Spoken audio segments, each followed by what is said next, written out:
எவ்வளவு பெரிய எலும்புரிவா இருந்தாலும் பச்சை தண்ணியில நினைச்சுதான் நாங்க கட்டுவோம். எவ்வளவு பெரிய கட்டியா இருந்தாலும் ஆபரேஷன் பண்ணாலும் பச்சை தண்ணி ஊற்றி தான் நாங்க ஆத்துவோம். எக்ஸ்ரே பார்க்காமலே கண்ணாலையும் தடவையும் பார்த்துதான் நாங்க கண்டுபிடிக்கிறது எலும்புரிவு. நீங்க எந்த டாக்டர் ஆர்த்தோ படிச்ச டாக்டர்ட்டையும் கேட்டுக்கோங்க, எலும்பு உடைஞ்ச எலும்பு ஒட்டுறதுக்கு மருந்து மாத்திரை தேவையான்னு. உடைந்த எலும்புகளை தண்ணீரால் ஒட்ட வைக்கும் அதிசய பெண்ணா?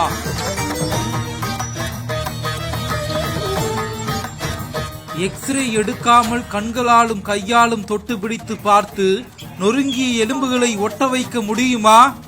2 எலும்பு முடிஞ்சா 4 பக்கமும் அப்படியே ரவுண்ட் அடிக்கும். வியக்க வைக்கும் பாரம்பரிய மருத்துவம்.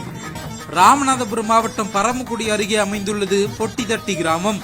இங்கு அகஸ்தியர் வாரிசு மரபு வழியாக வந்த தொன்மையான வைத்தியங்களை முனியாண்டி அயோத்தி தம்பதிகளின் மகளான பழனி பிரியா பழமை மாறாமல் பழங்காலத்து ஓலைச்சுவடிகளில் இருந்து குறிப்பு எடுத்து வைத்தியங்கள் பலவற்றை கற்று தெளிந்ததோடு கண்களால் பார்த்தும் கைகளால் தொட்டு பிடித்தும் எனக்கு எக்ஸ்ரே தேவையில்லை என எலும்பு முறிவுகளை சரி செய்து வருகிறார்.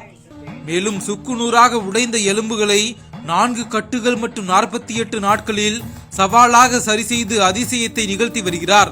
மேலும் அவர் வைத்தியம் பார்க்கும்போது தண்ணீரால் மட்டுமே உடைந்த எலும்புகளுக்கு கட்டுகள் போடப்பட்டு உடைந்து போன எலும்புகளை ஒட்ட வைத்து வருவதாக சொல்லப்படுகிறது.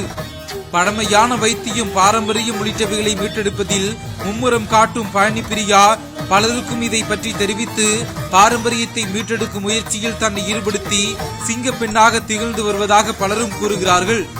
மேலே கூறியவை அனைத்தும் தகவலே. இதில் அறிவியல் பூர்வமாக எதுவும் நிரூபிக்கப்படவில்லை.